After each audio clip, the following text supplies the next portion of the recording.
I welcome you all to the second lecture of this course, Psychology of Personality and Individual Differences. So, we are in the module 1 and this is the second lecture of module 1. So, module 1 is about Introduction to Personality Psychology. So, basically we are introducing some of the basic concepts related to this particular area of psychology called personality psychology. So, today we will be talking about some of the research methods that are used to study personality psychology, because it is important to also kind of understand how the knowledge that is kind of gathered in a particular discipline, what is the process of gathering that. So, in the yesterday's lecture or the last lecture we talked about that psychology is a discipline that kind of uses scientific methods to gather its information and data. So, similarly this personality psychology also uses scientific method to study its contents or uses scientific methods for research. So, today we will be talking about some of the basic or the research methods, some of the basic concepts related to personality psychology. So, before we talk about today's lecture, let me give you a brief recap of last lecture, that is lecture 1. In the lecture 1 we defined what is personality. We also tried to see why this concept of personality is very complex and it is not easy to define this particular concept of personality. So, we kind of looked at various complexities associated with this particular term and how one of the definition that we given by Allport kind of come close to kind of capturing most of the aspects of personality psychology. So, in that context what we can say in the last lecture we gave kind of very broader definition. In a very simple term what we can say, personality in a very simple term we can say it refers to an individual's unique and relatively consistent or permanent patterns of thinking, feeling and behaving, or its kind of style of response. And the personality characteristics differentiate one individual from another individual. So, the basic idea of personality is that what makes a person unique persons, what are the unique characteristics of the persons, what are the kind of patterns of reactions, patterns of style of response, all the characteristics that defines a person which are relatively permanent are considered under personality. So, any characteristics that keeps changing, let us say, which are very temporary, we do not consider them under personality. So, when we talk about personality, these are relatively stable, consistent or relatively permanent. So, nothing is completely permanent in human behavior, but it is relatively permanent. So, consistent patterns of ways of thinking, feeling and behaving that we all have that makes us a unique individual and it differentiates one individual from another individual. So, those characteristics kind of conceptualizes the concept of personality. So, it includes traits like people, we define people in terms of extrovert, introvert. So, these are like personality descriptions. So, this is the kind of basic idea behind the concept of personality. We also talked about why we need to study personality, because why it is so important in order to study personality. So, we have seen some of the basic reasons. One of the most fundamental thing that we need to study personality is because it gives you an idea of knowledge about yourself and others. As a human being, we want to understand ourselves as well as we understand and predicts others behaviors. So, in that context personality psychology helps us a lot, and every layman has some ideas about personality. So, and understanding personality psychology will help us to build on that layman knowledge with more scientific knowledge. We also talked about different domains of knowledge about human nature. So, personality psychology, as we have discussed, it is not one theory is not sufficient to describe the complexities of human being. So, as a result personality psychologists have devoted their research on specific aspects.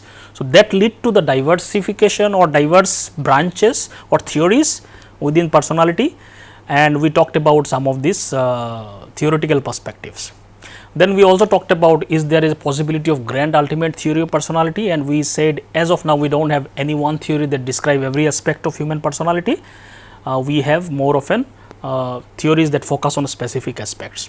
So, today we will be talking about the concept of scientific study of personality, how personality is studied using scientific method. We will be talking about different approaches that are used to study personality. We will be talking about sources of data, and we will be talking about basic research designs which are used in personality psychology. So, let us start today's lecture So, when we talk about scientific research, I have already discussed in the last lecture the basic hallmarks of scientific research, which are systematic observations, objectivity, replicability and so on. So, all these things are also kind of included when we talk about we are studying scientifically personality. So, like other scientists, personality psychologists use scientific method to study personality, and we have already discussed what is scientific method in the last class. So, basically they use empirical systematic and objective observation to answer research questions and make predictions. So, these are not like random observation or somebody is just speculations, these are based on data collected from the real world people and so on. So, that is why it is called. So, the field of personality is considered as at least it uses or attempts to use scientific research methods. So, when we talk about research, so this is a typical cycle of research. So, basically most of the time it starts with the theory, then from theory we develop hypothesis. So, theory is something that kind of starts or may be provided by a theorist based on certain observations or based on certain studies. So, this theory, from this theory researcher derives certain hypothesis, which basically hypothesis basically means it is a tentative solutions of certain problems. So, based on observation the researcher proposes certain solutions, and for the research problems that they are kind of proposed, and those solutions are called tentative solutions, and they test out whether these solutions are right or wrong. So, that is what then research goes on in order to test those hypotheses whether they are right or wrong, whether hypotheses are accepted or rejected. So, the research is all about that, to kind of test out those hypotheses, and then the research, in the process of research collection of data is very important. So, when the research design is complete, then the researcher goes out to collect data, and this data again refines the theory or kind of validates the theory, and the research data, the data also becomes more meaningful because of the theory. So, you can interpret the data using the theory. So, this is the cycle that goes on: theory, hypothesis, research, research, data to theory, again like that. This is the cycle of research, and so we will give you an example just how it is done with using a very simple study that was kind of that is already kind of exist in the field of personality. So, let us say this is the theory of something called that we will be studying in detail in the later upcoming lectures. So, Albert Bandura gives a theory of social learning theory. So, so one of the important aspect of this theory is that that people learn behaviors through observations and imitations of others. So, this is one of the important principles. So, this theory has many other aspects to it. So, just to give you an idea of this whole cycle of research. So, this is the theory, and one of the aspects of this theory is that one of the central idea of this theory is that that people learn behaviors through observations and imitations of others. So, we see others, then from there we kind of learn things by sometimes also by imitations of others, just by looking at how others are performing certain behaviors. So, one of the ways to learn is to observe others and imitate others. Now, from this theory the researcher proposed a hypothesis that children who observes aggressive behavior in adults will exhibit more aggressive behaviors themselves. So, one of the things that children learns from others is the aggressive behavior. So, this theory, they proposed a hypothesis that children who observes aggressive behaviors of others like adults, if they observe adults are behaving in an aggressive way, they are also more likely to exhibit aggressive behavior later, because they are learning from the others. So, this is a hypothesis that derived from the theories. Okay. Then the research happens where the researchers try to prove or disprove this particular hypothesis. So, let us say that in this particular study the 60 children from age to 4 to 6 were taken in the research. How they conducted this research? So, the procedure includes, so they use two groups of children. One group is called experimental group, another group is called control group. In the experimental group, the children observes an adult behaving aggressively towards a doll. So, this is called Bobo doll, is a kind of inflated doll. where in the experimental group, one group of children will observes that adults are behaving aggressively towards the Bobo doll. So this is kind of they are shown a video clips of that behavior, that somebody is punching and hitting that particular doll. So they are behaving very aggressively towards the doll, and the children, one group of children observes in that particular the clip of video.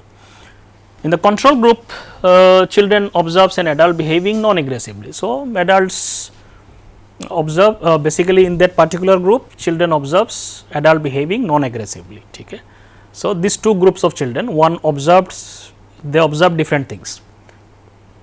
One in the experimental group observes aggressive behavior, control group they did not observe or aggressive behavior, this is normal behavior of some sorts. Then these two groups of children were then placed in a room with the same doll that was shown for both the groups of children. One group where the another person was aggressively behaving, another group they were not aggressively behaving towards that doll. The same doll was put in a room and the both group of children were placed in that room. So how they collected the data? The researcher measured how these two group of children behaves to the doll later on after observing others behavior towards that doll. In the result they found that children in the experimental group where they observed that the persons were aggressively behaving towards the doll, actually they exhibited significantly more aggressive behaviors compared to the control group. So that was very clear that the children who observed aggressive behavior, they actually replicated the same behavior when they were put in a room with the same doll. So basically this supported the hypothesis. That hypothesis was supported that the that we learn lot of behavior by observing others. So the theory is supported here. The results support the social learning theory, showing that children learn and replicate aggressive behaviors by observing adults. Okay. Now, so this is the cycle: theory, hypothesis, then research, then collection of research data, and then it kind of proves the hypothesis or the theory again, or it can also refine the theory by getting more additional informations. For example, the research could also, this research have also shown specific conditions under which this observation learning is more likely to occur. Not everywhere people just observe and learn, some circumstances people learn more by observing. So what are the conditions under which people learn more by observing others? So research could throw more light on those diverse factors which can influence observation learning, and it can refine the theory. So this is how the cycle of research goes on. Now when we talk about research in personality, there are two major approaches to study personality based on the kind of idea behind or kind of theoretical perspective that the researcher takes into, or the philosophical perspective that the researcher takes into account. So one approach of studying personality is called ideographic approach, another is called nomothetic approaches to research. Okay. So personality psychologists also use both the approaches. Let us see what are these two approaches of research.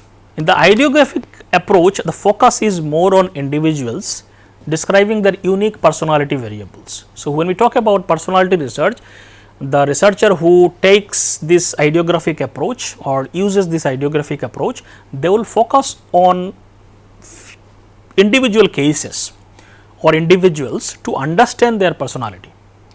They will in depth do research on specific cases, and they will try to understand that cases, and in that, on that basis they will they report the results and so on. So the focus is more on individualistic kind of study, describing their unique personality variables or characteristics. So basically ideographic comes from the Greek word eidos, which means private or personal. So more of a personal focus. So researchers study individuals one at a time, viewing each as possessing distinct personality structure. So the whole idea of ideographic approach is that the focus should be given on individual cases, because every individual is unique and different. So the focus should be study should focus on understanding each individuals. So that is the idea of ideographic approach. So typically the research method that are used in this approach is single case study method, where the focus is given on in-depth understanding of particular case or particular individual. Now, this case could be, unit of this case could be very different in different studies. So, when you are studying, let us say human beings, the case could be one individual. People also could, single case study could also include one organization, one community, etc. So, your unit of case could differ from study to study. In personality, mostly it is individual persons. So, individual case study here basically means one individual person. For example, if Sigmund Freud, whose theory we will be talking about in the upcoming lecture, his most of the theories and ideas actually came from case studies only. So, he kind of dealt with lot of people with psychological issues, and based on his observations and understanding from those case studies, he developed a very intricate and complex theory out of that. So, lot of personality psychologists actually use case studies very elaborately. So, in the ideographic approach, basically they rely on qualitative methodologies. Mostly they use qualitative methodologies like interviews, diaries, therapeutic sessions to gather data on individuals. So, they do not go and collect data from too many individuals, rather the qualitative study basically focuses on few individuals, or in kind of case study it may be one individual, and they will collect details about that individual cases, and based on that they will make certain conclusions. Now, in these cases in the ideographic approach, generally the focus is not on generalization. Generally they reject the notion of universal personality type. So, they do not focus on, like from one person, they do not focus is not mainly on generalizing this finding to everybody else, because they are focusing more of an specific case and with unique characteristics and so on. So, their whole approach is it becomes significant in certain situations. Nomothetic approach on the other hand is very different, kind of completely opposite to what ideographic approach is. Here focus is more on understanding consistent patterns or variables across groups of people. Here focus is not on individual cases, focus is given on studying a group of people and then kind of finding out patterns within that group and generalizing its finding to larger population. So, it is kind of the focus is completely different from ideographic approach. So, it comes from the Greek term law. So, nomothetic comes from law. So, that are more focusing on finding laws of behaviors across group of people. So, the focus is on group studies, focusing on studying large groups to establish kind of average levels and norms of specific personality variables across demographics like age groups or genders and so on. So, they study groups and try to kind of find common patterns and then generalize it to the larger population. So, emphasis on mostly focusing on similarities and universal laws and so on. So, here you can see some of the kind of taken from a book by Maltby, Day and MacAskill. They gave some of the differences between these two approaches. So, ideographic emphasizes uniqueness of the individual, nomothetic focuses on similarities between group of individuals. Individuals are unique only in the way their traits are combined. So, their focus is on individual and group level focus. Goal is to develop an in-depth understanding of the individual cases. Here the goal is to identify basic structure of personality and the minimum number of traits required to describe personality universally. So, the focus is on for large group of people or the all humans population itself, the focus is what are the laws that governs that behavior. So, focus is not on individual cases. Here research method mostly qualitative methodologies are used, here mostly quantitative methods are used, where they collect data from large group of people, then they use statistics to understand the patterns and so on. So, data collection includes mostly in case of ideographic approach, it is interviews, diaries, narratives, etc.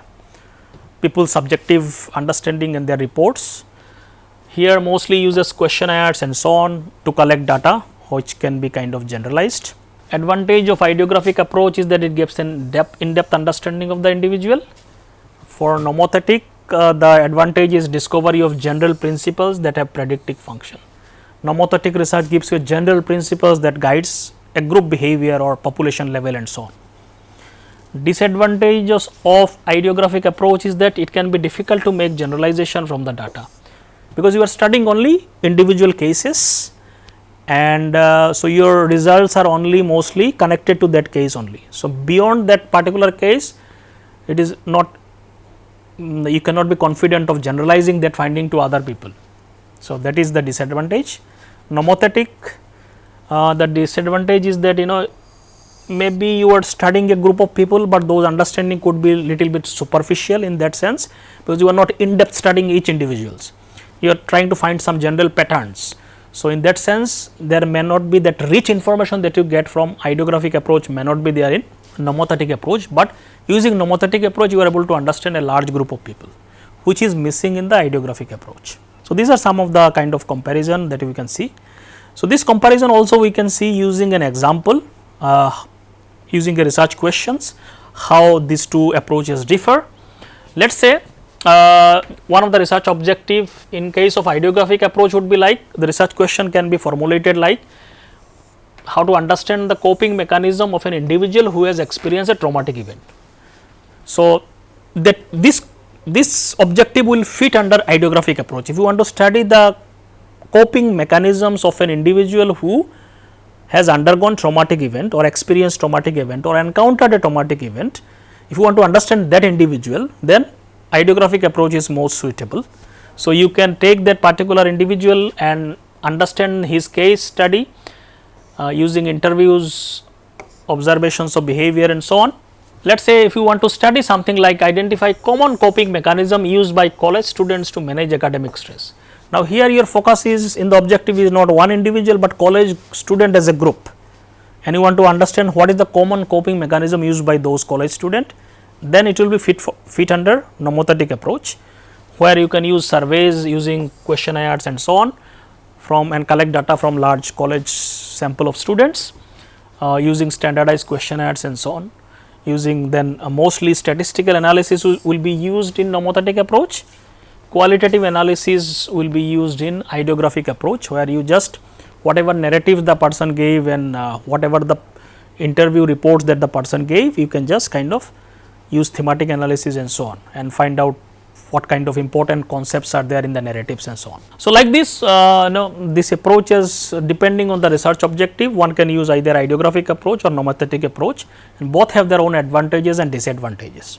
Now, from these basic approaches to research, there are three basic research designs that are used in the personality psychology. So, this research design is basically the kind of plan of study that we use to understand personality.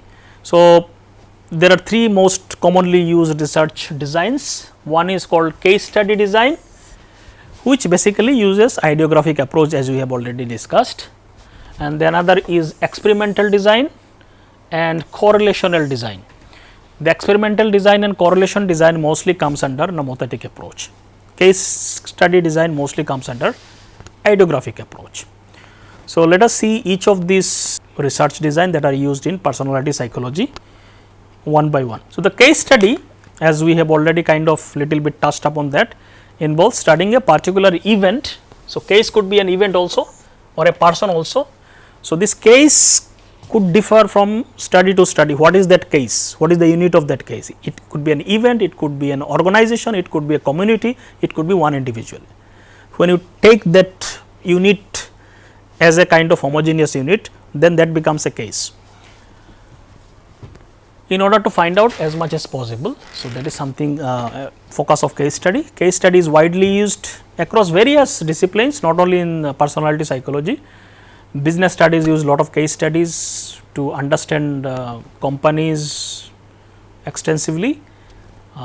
Psychology also uses case studies, and personality psychology particularly also uses lot of case studies to understand human behaviors and so on. As I already said, Sigmund Freud developed his elaborate complex theory of psychoanalysis using mostly case studies. So, it is quite commonly used by people in different disciplines. One of the first founding persons in the field of personality psychology, Allport, as we have discussed about him in the last class, he also emphasized focusing deeply within the individual each cases, and basically he was talking about case study, to use case studies to get deeper and rich information about the individuals. More recently, personalities like McAdams also gave lot of importance in terms of understanding individual life narratives to understand their personalities and their behaviors. So, there is a rich traditions in psychology of using case studies to understand human behavior. So, there are a lot of advantages, as some of these things we have already discussed, that it gives you a kind of comprehensive exploration of subject matter, very in depth you can go into about particular cases and kind of gain understanding about that particular cases. When your focus is like that, then case study is very significant. Freud, as we have already said, Freud psychoanalysis is such an example, such an elaborate complex theory he developed out of case studies. Another advantage of the case method is that it can also inspire many new ideas. So, when you do a case study, you try to understand that particular case elaborately. Sometimes many new ideas get generated from those case studies, and which you can use for understanding that particular behavior or using other methodologies, etc. So, sometimes when we are doing close examination of specific cases, researcher can uncover many insights about broader phenomena. For example, studying the causes of airplane crashes can inform safety measures to prevent future disaster. So, when you study, let us say, crashes of airplane, you are doing a case study on that, that can give you a lot of new insights and knowledge about safety, aircraft safety and prevention of crashes and so on. So, it can inspire new ideas from that. Sigmund Freud intensive analysis of himself and his patient generated wealth of groundbreaking ideas in psychology, and which are really kind of ideas that has been impacting the field of psychology for a long time. So, it can give a fertile ground for a lot of innovative thinking and so on. Another important advantage is that sometimes there is no other way than to do a case study. In certain situation, case study is the only way to kind of go about in certain situations, because situation demands case studies.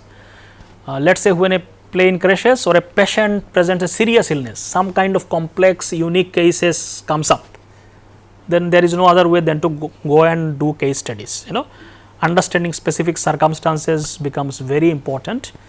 So, psychology frequently encounter individuals with unique complex cases, which requires understanding of that case swiftly, then you have no other way than to study that particular cases in depth.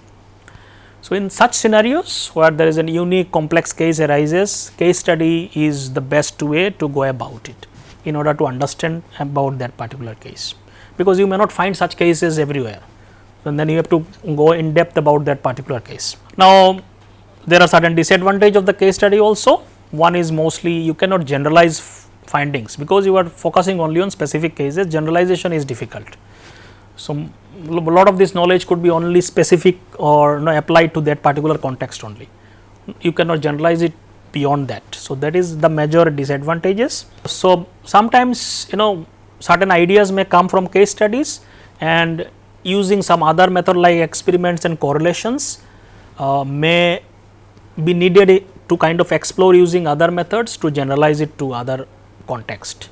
So, for generalization like experiments and correlational designs are much better. So, sometimes case studies can give you certain insights and ideas, and then we can explore those ideas further using experiments and correlational designs to generalize it to the larger population and so on.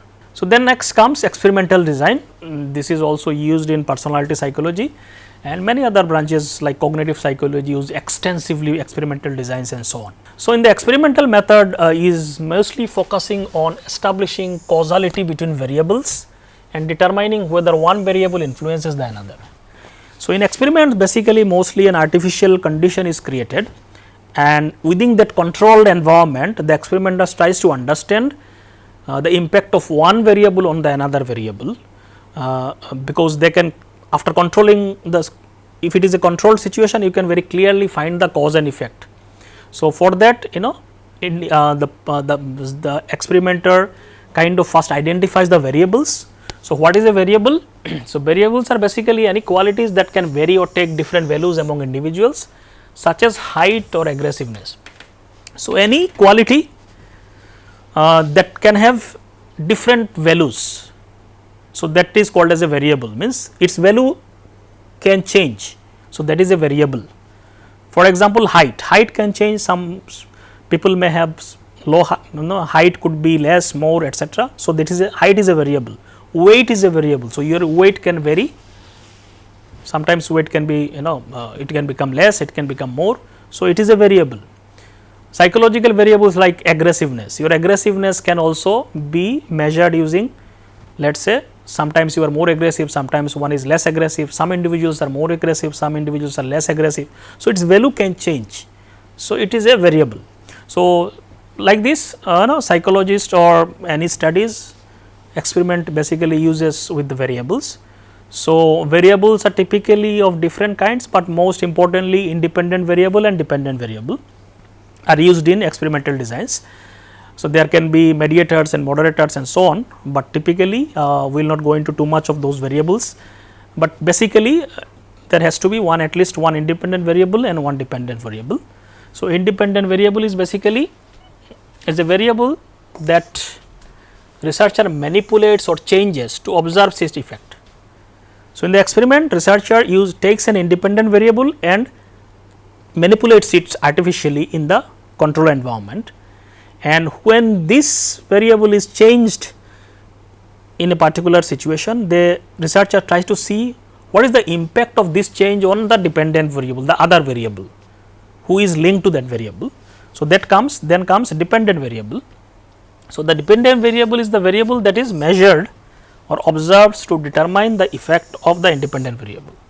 So, when independent variable is changed or manipulated, dependent variable also changes. So, basically dependent is an outcome variable and independent variable is basically kind of causal factor and dependent is the effect. So, every experiment will have at least one independent variable, one dependent variable. So, this is one important thing in the experiment. Then one of the main some of the requirements of the experiment design includes some manipulation of IV to see its effect on DV. This is the first thing. So, it involves actively changing independent variable to see its effects on the dependent variable. So, this is one thing in the experiment. Second is experiment also generally involves, particularly when people try to see or compare groups, mostly a lot of such comparisons are done in kind of personality psychology. So, people use experimental group and control group in the design of the research. So, experimental group is basically a group where participants receives the treatment or intervention being tested. So, this is the group who kind of receives whatever intervention or the treatment that one is aiming at. So, that group will get whatever they want to see, the effect of something on the other. So, whatever that effect of that intervention that person the researcher is trying to see, that intervention will be received by this particular group. So, this group is exposed to independent variable. Control group on the other hand is the group of participants that does not receive the treatment or intervention being tested. Instead, this group receives the treatment or a placebo of standard treatment serving as a baseline for comparison. So, control group does not receive that interventions or independent variables, whatever treatment is there. So, they will have some kind of placebo things where where there is an absence of that particular intervention. So, these two groups are generally used in the intervention studies, particularly in the field of personalities. So, for example, if you want to examine the effect of a new drug on reducing anxiety, so this is, let us say, the objective of the study, effect of new drug on reducing anxiety. So, if you see, the intervention of new drug is IV and its effect on the anxiety is DV. Okay. So, we have two variables, drug, somebody will get a drug and its impact on the anxiety. So, anxiety is a dependent variable.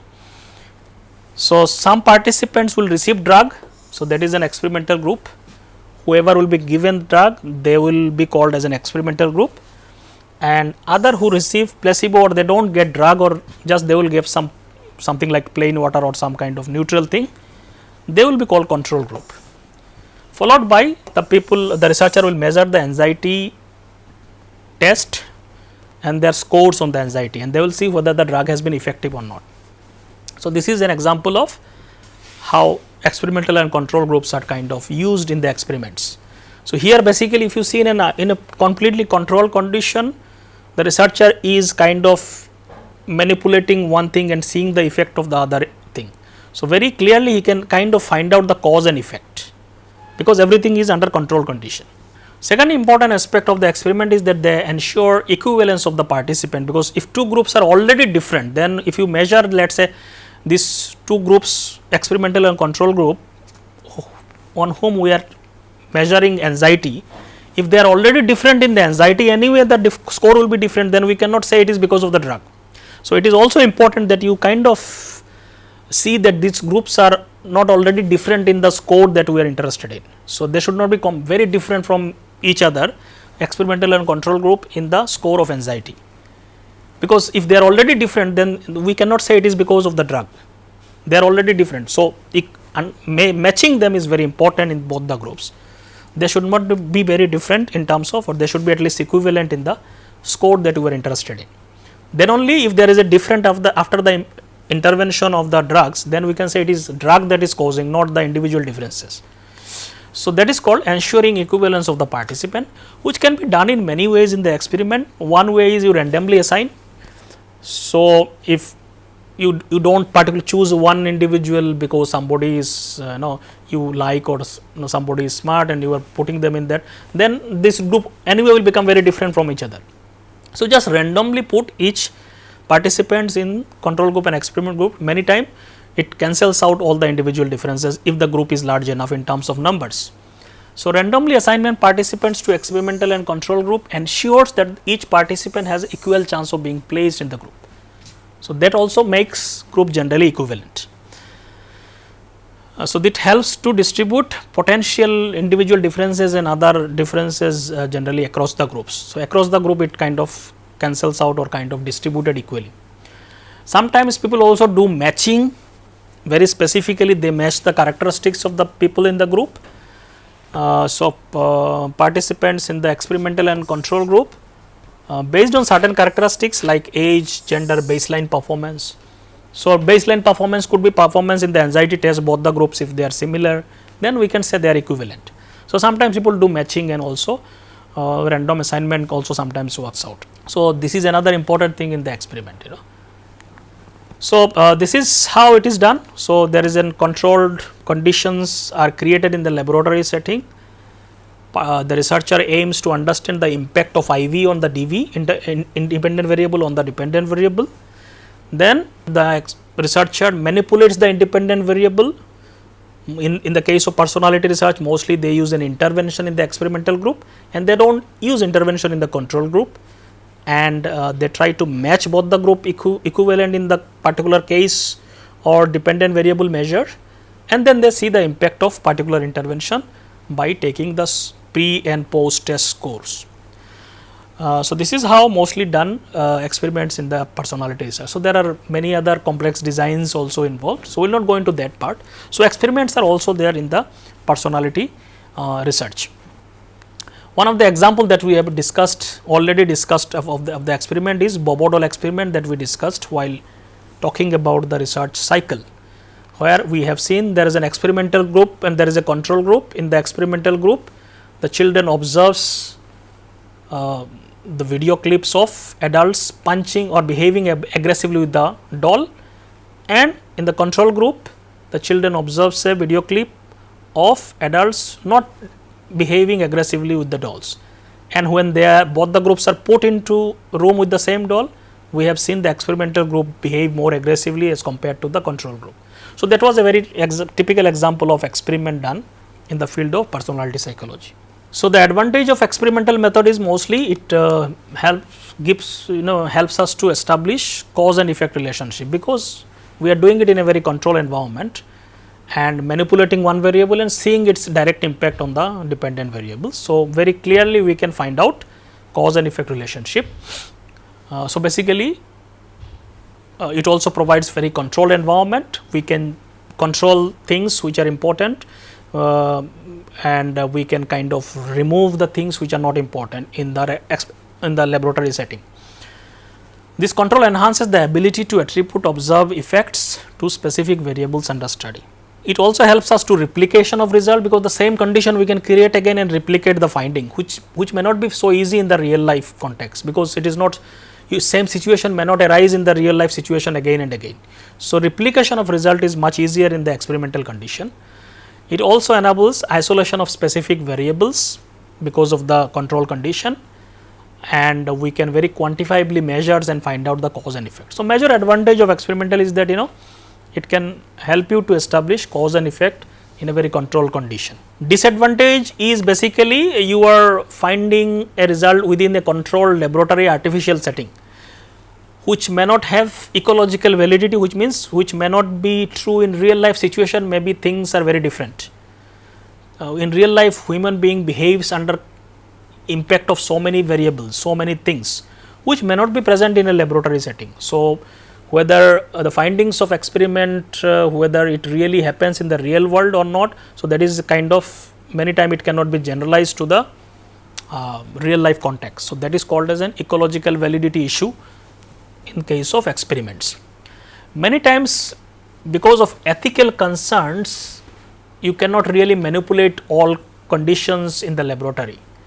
Certain experimental manipulations, for example, now you need to induce stress among the participants. This is not ethically right to put people under stress, or you may need to deceive people or say some wrong information to see its impact on their mind and so on. So, many times lot of situations, lot of experiment that was done earlier are now ethically not possible in today's world, because lot of ethical guidelines and are there where it will not allow you to do such kind of research. So, many times you cannot do many experimental setups simply because it is ethically not possible to manipulate those variables. There is also possible for demand characteristics, which basically means participants in experiment may modify their behavior or responses based on awareness of being in the experiment. Simply because they think they are in the experimental setup in the artificial condition, they will change their natural behavior. So, the whatever behavior response that you will get may not be actually true to their true in terms of how they behave in the real world, because they will simply change their behavior because simply putting in that artificial condition. So, because of that also sometimes we may not get the right kind of response. So, that is also another disadvantage. So, there another disadvantage is that you cannot study lot of complex phenomena in the laboratory setting, which happens in the real world. So, that is also sometimes is one of the limitation. Sometimes also because conducting or setting up laboratory setup in the experimental may also require lot of resources. Conducting experiments require significant resources like time, funds, specialized equipments and so on, trained personnel and so on. So, all this could also be very resource intensive, which may not be possible in all cases. And then the issue of external validity is also there, where such behavior may not exactly happen in the real world because of the artificial situation. So, these are some of the limitations of experiments and the advantages of the experiments. Then comes correlational design. Correlational design is mostly the researcher is mostly interested in identifying relationship between two or more variables without imposing manipulations seen in the experimental setup. So, correlational designs are not done in the typical artificial laboratory situations as done in the experimental setup. Here they are more interested into finding relationship between variables. So, they can very much do it in the real world setting and so on. So, for example, one research questions related to correlational design will be, do individuals with high need for achievement in the university earn higher salaries in the adulthood compared to those with lower need for achievement? What is the relationship between self esteem and the esteem in which person is held by others? How does achievement motivation relate to grade points in average? So, you are basically talking about at least two variables and want to see the relationship between them. So, you collect data for both the variables and then statistically see the relationship between them. So, most of the research survey designs are basically correlational designs. So, what happens in correlational design? Basically, we collect data for these two variables at least in which you are interested, and then find the correlation coefficient between them. Most common statistical procedure for finding this correlation is called as correlational coefficient. Based on the coefficient that you get, you can make certain interpretation. So, correlation coefficient can range from +1 to -1. So, +1 means perfect positive correlation, -1 means basically there is no correlation, and you can have a scores in between that, all kinds of scores. So, positive correlation indicates that one variable increases, other also increases. So, if you see grade points of a student and self esteem of a student, if there is a positive correlation, that means as the grade increases for a student, his self esteem also increases. So, there is a positive correlation, basically means this. Negative correlation basically indicates that one variable increases, other decreases. Okay. So, let us say if you want to study two variables which are negatively correlated, that means if one increases, other decreases. So, let us say if you are kind of if you see the people with certain psychological issues or emotional issues like depression and other things. So, the score of depression and the score of happiness would be negatively correlated mostly. Possibly in the real life what we see, the person who scores higher in depression may score very low in the happiness scores, because both are negatively correlated. If one increases, other will decrease. So, like this we can find relationship between variables using correlational designs, and we can do a lot of other complex statistics to predict variables and so on. So, I will not go in detail of all these things now.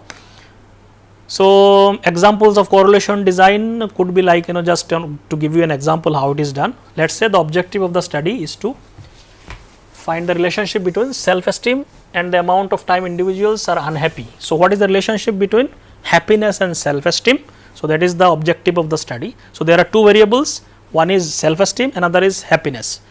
We want to find what is the relationship between them for individuals. So, let us say you take 500 university students and then you measure self esteem using certain standardized questionnaire and happiness score using certain standardized questionnaires. So, you have already measured scores, we can get very standardized scores from this standardized questionnaire. So, now you have a scores for self esteem, scores for happiness, and then statistically you can see the relationship between them. So, then you analyze the data and find the correlation coefficient between these two, and the result says, let us say the correlation coefficient came out to be -0.60. So, that means both are negatively correlated, indicates that there is a moderate strong negative relationship between self esteem and unhappiness. So, as the self esteem increases, unhappiness decreases. So, kind of negative correlation, this is what they found. Let us say this is an example. So, self esteem and unhappiness exhibit a negative correlation, meaning that as one variable self esteem increases, the other variable, the percentage of time one is unhappy, also tends to decrease. So, that means self esteem is important for happiness. So, this is what, let us say if we get this scores, this score basically means this. So, this coefficient of correlation, based on this magnitude of correlation coefficient, we can make some kind of other kind of conclusions. So, if correlation is 0.1 somewhere around that, it is very small. If it is around 0.3, it is considered medium. If it is around 0.5 or more, then it is generally considered as a large, and then there it could be positive, negative based on the relationship. So, advantages of correlational design is basically it is very easy to find relationships, and you do not have to do all the experimental setup and so on, just get the scores of two variables and find the relationship. It also helps us to understand complex relationship. You can find relationship among multiple variables and find out the complex relationships. That is also possible in correlational design. Non-invasive, you do not have to really do anything with people and just ask them some questions and find out the scores. So, it is non-invasive. So, you do not it is much more kind of can be easily done. It can also help us to predict. By finding the relationship, we can predict the kind of relationship of two variables. This predictive value is useful for understanding and addressing real world phenomena. So, if you find relationship between these two variables as positive, that means we can make certain prediction based on using some other statistics, that if we kind of change this aspect, then other aspects can also be changed and so on. So, these things are kind of some of the advantages of correlational design. Disadvantages, again, you cannot really find out causality here, which can be found out in experimental design. If you just two variables are correlated positively or negatively, that does not mean one is causing the other. There can be third variable also impacting the relationship. So, if self-esteem is positively related to happiness, that does not mean self-esteem is causing happiness. There can be many other things in between which is influencing happiness. So, correlation, you can find relationship, but it may not be related to, may not directly give us cause and effect relationship. Correlation does not mean cause and effect. It is only showing that these two variables are related, but may not be causing one, may not be causing the other. So, causation is not included in the correlation. So, directional problem is also there. Correlation studies cannot determine the direction of relationship between variables. It is unclear whether one variable influence the other or a third variable can also explain it. So, some of these kind of issues in terms of making conclusions also kind of issues in the correlational design. So, third variable confounding could be there. So, you are only seeing the relationship between two variables, there can be in the real life third, fourth variables also impacting the relationship. So, you may not know that. You do not have much control over variables, you are just measuring their scores, that control you have in the experimental setup. And also people may also bias reporting could be also another issue here. Correlation studies often rely on self-report measure and observational data, where people sometimes may not report actuality or whatever the truth they want to describe about themselves. So, there can be biases in the reporting which may also influence the finding and so on. So, these are some of the main three designs that are used in personality research. So, we have an kind of case study design, experimental design, correlational design. Again, all the three designs have their own advantages and disadvantages. Depending on the research questions, whatever is suitable, one can take some of these designs, or you can use multiple designs also together in your research study, because every design has their own advantages and disadvantages. So, researcher use them based on what kind of research problem they are interested in. Now, when we talk about research, the most important thing is sources of data, from where we are getting the data, how we are getting the data. That plays very important role in the research. We cannot do research without collection of data. So, in personality research, where do we get data? From where do we get all the information to make conclusions? So, there are four possible sources of data in the personality psychology. From there we get data and then make conclusions about personality. So, these four sources of data are, one is S data or called self-report data, another is I data or informants data, third is L data or life data, fourth is B data or behavioral data. So, we have self-report data, informants data, life data and behavioral data. Well, let me see very briefly about each of these data and how they are used in the personality psychology. So, self-report data is basically very evident. We have already seen most of these questionnaires that are used in the research are basically self-report data. You just give a questionnaire and ask a participant kindly report or respond to the questions that are there in the questionnaire. So, it is self-report, the person is reporting about himself or herself in that particular questionnaire. So, it is a self-report, the person he himself or herself is judging about themselves and then they are reporting whether something is true about them or not.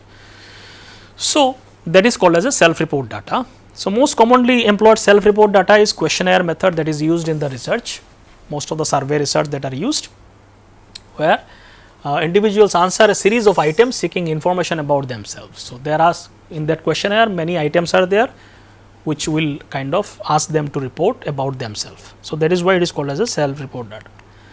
Here simply tells the psychologist on a questionnaire about his or her personality characteristics. So, in case of personality research, they will ask about different personality characteristics and they will write whether this is true about themselves or not, or to what extent this is there within themselves or not. So, question could be in the format of true false, or it could be in the Likert scale like rating point on a 5-point scale or 10-point scale. How do you rate yourself on a particular trait and so on. So, some of the example could be Likert, like let us say in a trait of dominance, how do you rate yourself from 1 to 5 1 is I am not at all dominant, 5 is I am very dominant. So, one could rate in between them and then the extreme scores and so on.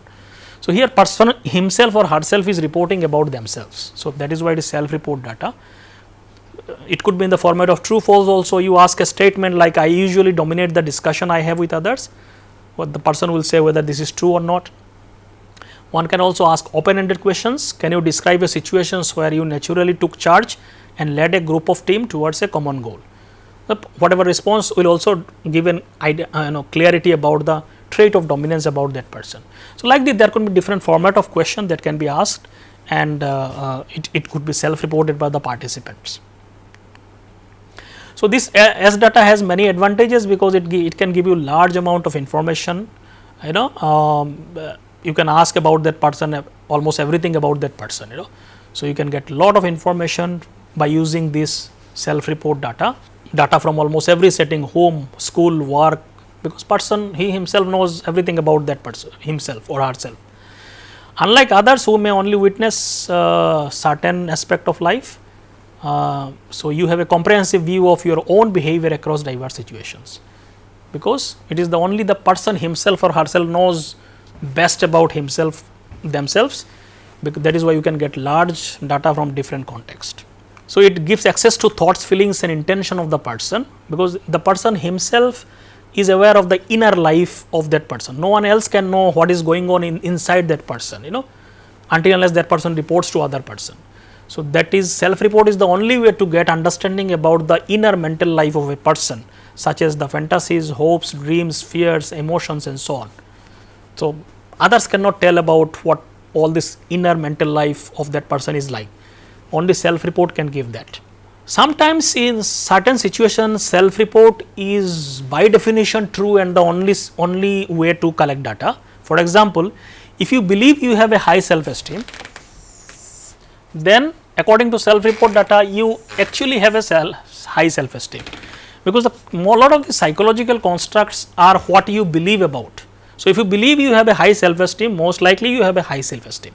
No one else can tell you about that. So, in such situations no one else can tell whether this person has a high self esteem or not. You can observe certain behavior, but actual truth can only be given by the person himself. So, in that case self report by definition is true.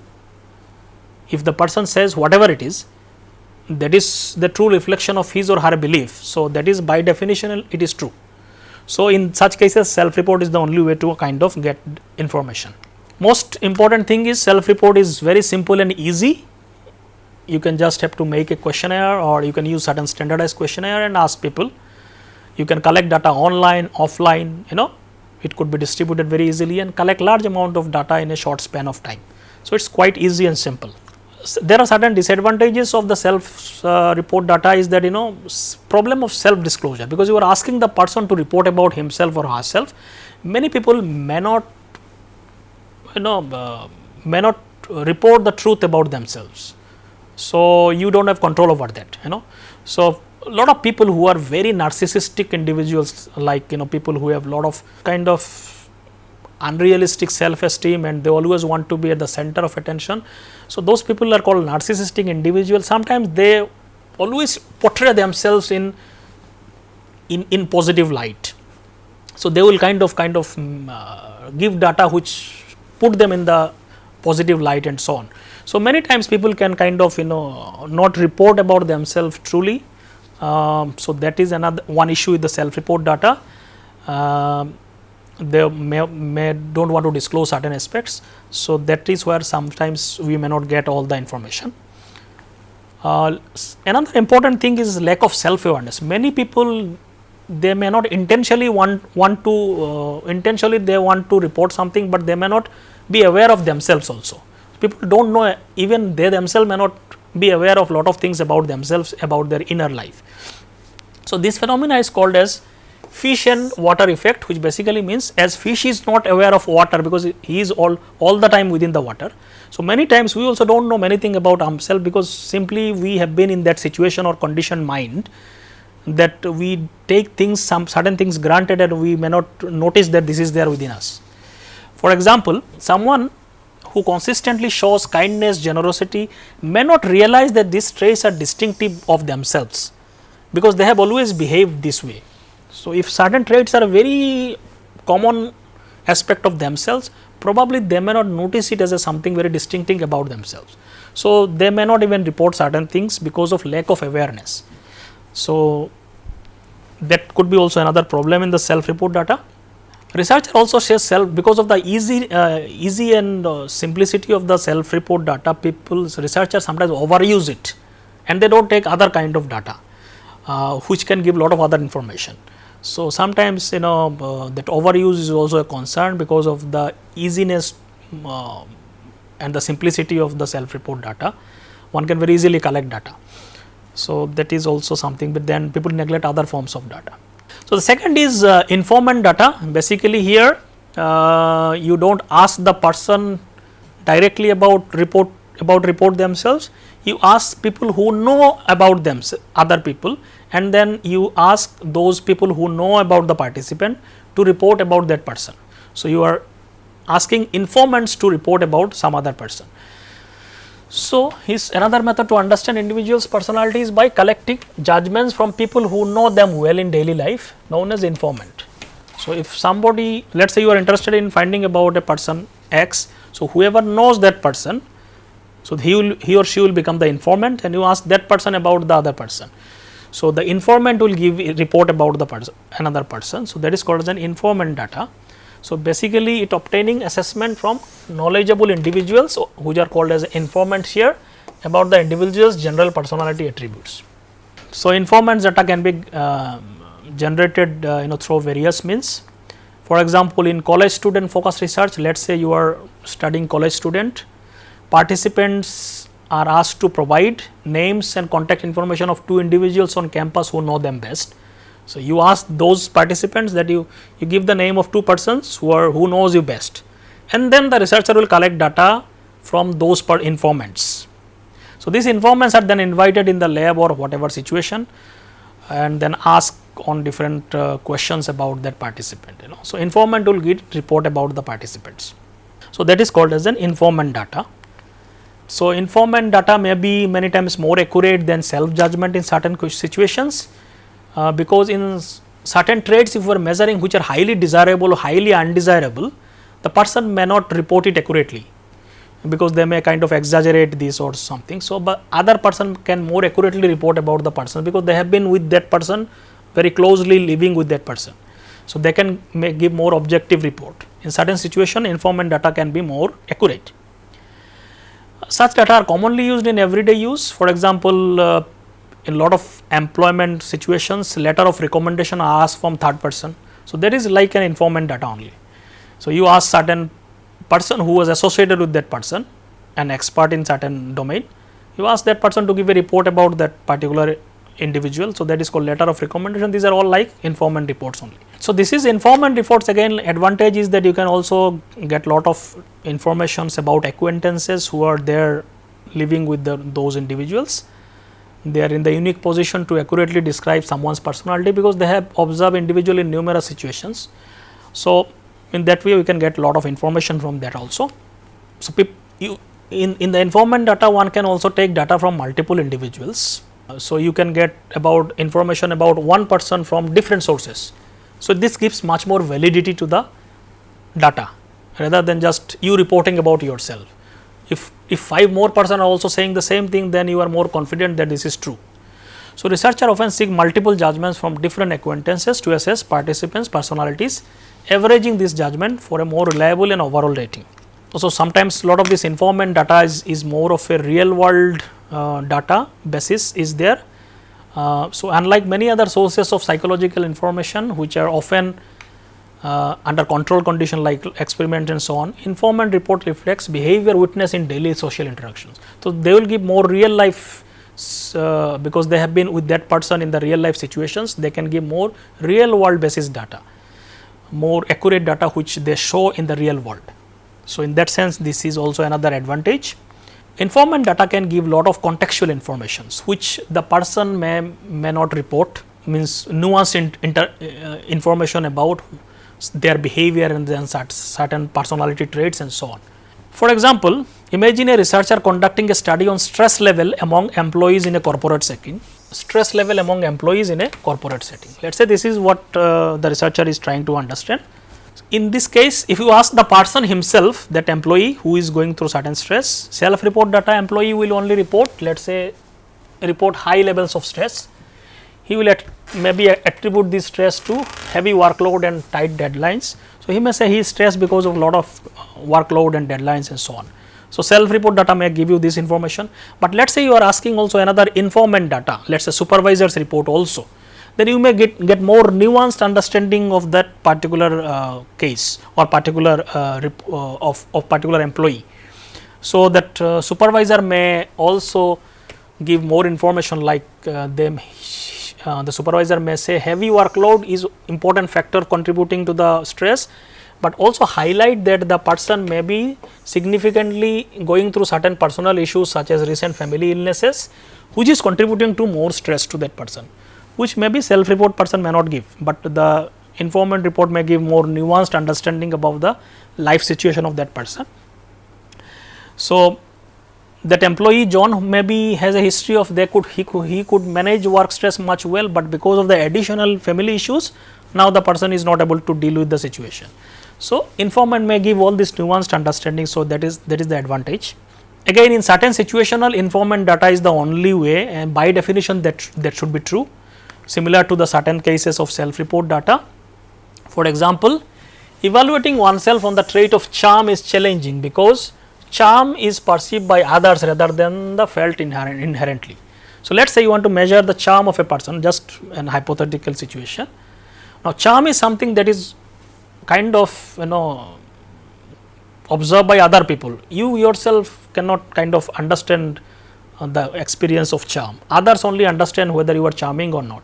So, by definition, in this case, informant data is the only way to get the information. You cannot have a self report on that. So, in psychological assessment, attributes like charms, likability, sense of humor, attractiveness, so many such qualities are actually can only be accurately reported by the other or informants, not the self report thing is not appropriate in these cases.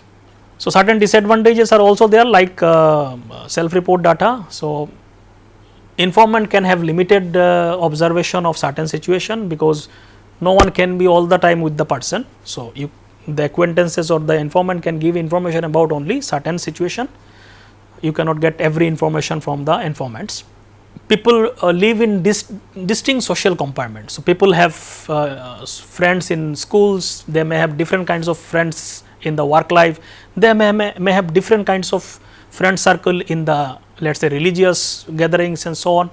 So, friends of schools may not give accurate information about his behavior in, let us say, in the religious gathering or maybe in the workplace and so on. So, that is the limitation, So, every informant cannot have information about all the aspects of everyone's life. So, relying on data from one person may provide limited validity. So, in that context, this is one limitation. One need to collect data from diverse informants and so on. Again, lack of access to private experience. When we talk about private personal mental life experiences, then informants may not know everything accurately unless it is reported to them. So, in that context, self report is much better. Informants may make also many errors in type of judging people, especially they may not remember everything about themselves, because they may have been in various situations, but may not be able to report correctly on the different informations. So, the possibility of error is also there in the informant's data, because they cannot be sure about everything they are reporting, because it is impossible to remember every details of one's action for those of others. Informants mostly tend to remember extreme cases, like behaviors which are highly emotional or where there is a lot of extreme cases are there. People generally tend to remember those things and they base their judgment on that. People tend to forget a lot of ordinary things that happens in life. So, for informants, sometimes their judgment is colored by those extreme events that they encounter with that person, which may not be correct about this person in all the situations. So, that is also another problem. the people tend to remember atypical events which are very different, either very extreme, highly emotional situations and those kind of situations. So, that can also kind of leads to errors in the judgment. People can be also biased, because everybody has their liking and disliking. So, if you do not like a person or dislike a person, if you like that person, you will say all the good things about that person. If you do not like that person, you will say all the bad things about that person. So, we all have biases about other people's. So, these biases will also kind of influence the reports. So, that is also another problem with the self informants data. Those informants may be biased towards something. We have so many other biases also, like bias towards gender, race, stereotypes about certain groups of people. All these will also influence your judgment, and you may report wrong things about other persons. So, those things are also possible. The next one is live data, where basically you collect real life facts such as arrest history, education reports, marital status, hospitalization, employment report, social media report and so on. So, basically you do not ask the person, you collect data from different archives and so on. So, those are called as a live data. So, actual data that they are recorded somewhere and then you collect them. So, those are called as live data. So, which can come from medical files, police files and so on, web pages, social media accounts and so on. So, archival records are less prone to biases. So, one thing good about this is that they are actual data that are there, you may not make errors in terms of that, but mostly these are accurate data which can help you to understand about that person. A lot of research also nowadays use social media platforms like Facebooks and Twitter for increasingly used in L data in psychological research to understand the personalities of the individuals based on how they kind of handle their social media platforms and so on. Many individuals conduct significant portion of their social interaction online nowadays. So, online behavior can also be an important source of personality information. Some research shows that certain traits of individuals can be accurately reported from the Facebook profiles and so on, how they behave in the online situations. So, there are certain researches also available in this direction. Live data has again is more objective and verifiable in terms of advantages, because these are there, when you report you may distort, but if something is there as a data recorded, most probably it is more objective and verifiable and more accurate, and it can be precisely measured and implemented in the research. Certain live data has a lot of intrinsic importance in the sense that significant in providing exactly why psychologists need to know, especially when dealing with outcomes that have significant consequences in certain situations. So, live data are very important. Particularly applied psychologists who want to do certain applied research aims to predict positive things that positively impact real life outcomes, such as criminal behavior, employment status, academic success, accident proneness. All these things, information can be collected from the live data, and they can have a lot of applied implication in terms of understanding the person. Live data relate to these important outcomes in life and play a very important role in applied psychology and so on. So, intrinsically this could be very important. Disadvantage is basically one of the main problem is with the multiple causes. So, for example, difficulty in direct connection between some specific live data to personality due to multitude of factors influencing these outcomes. For example, let us say an arrest record may not accurately reflect an individual's behavior if they are wrongly accused. So, from the arrest record you can find that person was arrested, but this could have multiple other causes also, so the person may be wrongly accused. So, then this arrest record data is actually not an important indicator of personality of that person and so on. So, in many such live data cases, there can be many other causes which may not be apparent in the live data itself. The last one is the behavioral data, where you just record the behavior when the person performs in the real world or in the experimental setup. So, you do not ask the person to report, you just observe their behavior in different settings. It could be in the experimental artificial setting or in the real world, or it could be also physiological measures, how body behaves in certain situations in terms of certain reactions. So, those are called as behavioral data. you just observe their behavior and record them. In some situations, the participants are placed in specific situations, either real life context like classroom, workplace, or experimental setting created by psychologists, and the psychologists record their behavior. So, the key characteristics of B data is that it involves direct observations and recording of what participant does in a given situation. So, actions are recorded, here not the reports. So, that is the difference with other data. So, some of the behavioral data is recorded from the natural behavior setting. In most cases, it is not possible to follow a person in the real world all the time. So, it is practically and ethically also not feasible. So, many times people use behavioral data as a proxy kind of using compromise method, such as people report whatever they report in the diaries, or people also use researcher use something called as an experience sampling method, where they ask the participant to report their behaviors in different times of their life, and those are becomes a behavioral data. So, diary method basically includes things whatever people report in the diary every day, whatever they have done, and then those diary entries can reflect about their behaviors and personalities. Experience sampling method is another thing, so which people are given certain small beeper, and it beeps in the different intervals of time, and whenever that instrument beeps, they are supposed to record what they are doing. So, it is real life behavioral data, their participant record, and then it is used by the researcher. So, this is also used in certain contexts of research which are called experiences sampling method. This obviously requires certain technological advancements where participant has to handle certain things and so on.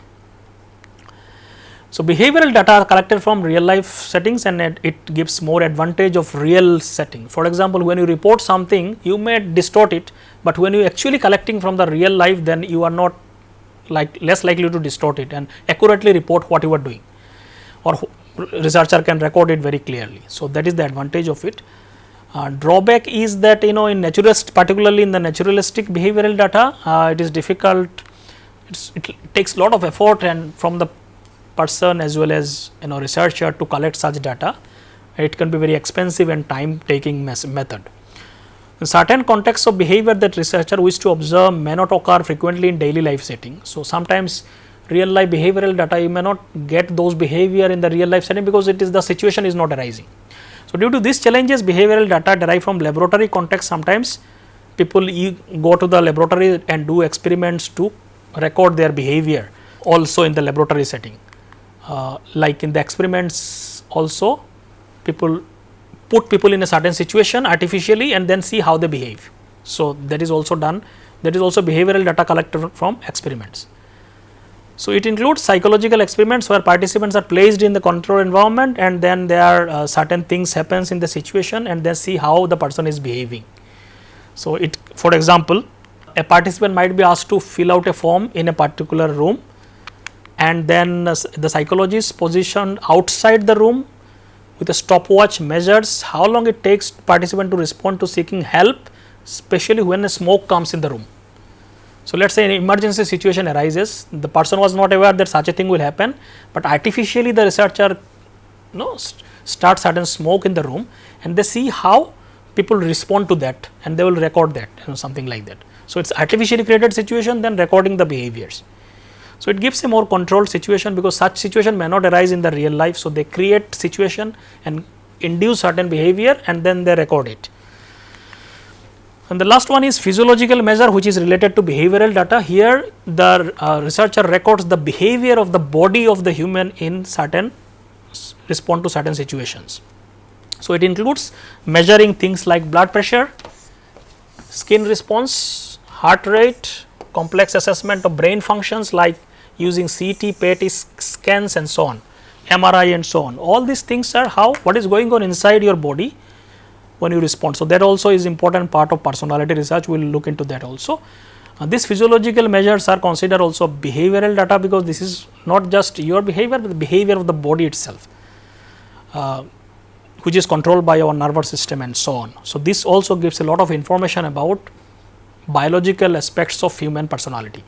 So, this behavioral data is also a lot of advantages because it gives more accurate information, gives range of context where you can collect data, especially in some of the experimental setup where those behaviors may not openly happen in the real life situations, you can create and observe behaviors. So, that is also another advantage of it.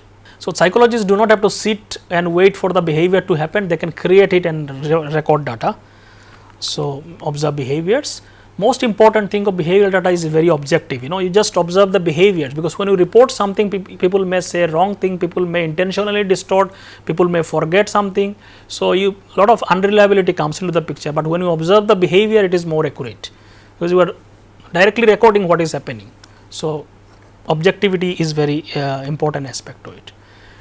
Disadvantage is mostly behavioral data is very expensive and very difficult, and it is not possible for every researchers to collect behavioral data, especially let us say physiological measure will need lot of complex expensive instruments which may not be accessible to all researchers. Even experience sampling method and those things also takes a lot of time, and many participants may not be willing to go into those kind of research. So, that is the disadvantages of behavioral data. Sometimes it is not easy to interpret behavioral data, because especially let us say physiological measures, let us say you have an MRI scan or PET scan, how do you interpret those reports that comes, you need a lot of expertise and so on. So, lot of observational or behavioral data could look ambiguous, and it may be challenging to determine make sense of those data. For example, if someone gives an extravagant gift that you see in the behavioral data, so it is not immediately clear whether this person is generous or fond of that person, or why this person is giving a gift, let us say.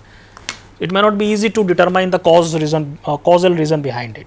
So, a lot of this behavior that is observed, it may not be easy to interpret why that behavior is happening. So, those interpretational issues could be one of the factors or disadvantages of the behavioral data. So, with this I stop here. So, this is briefly about some of the research aspect associated with the personality research, and we will talk about some other things in the next lecture. Thank you.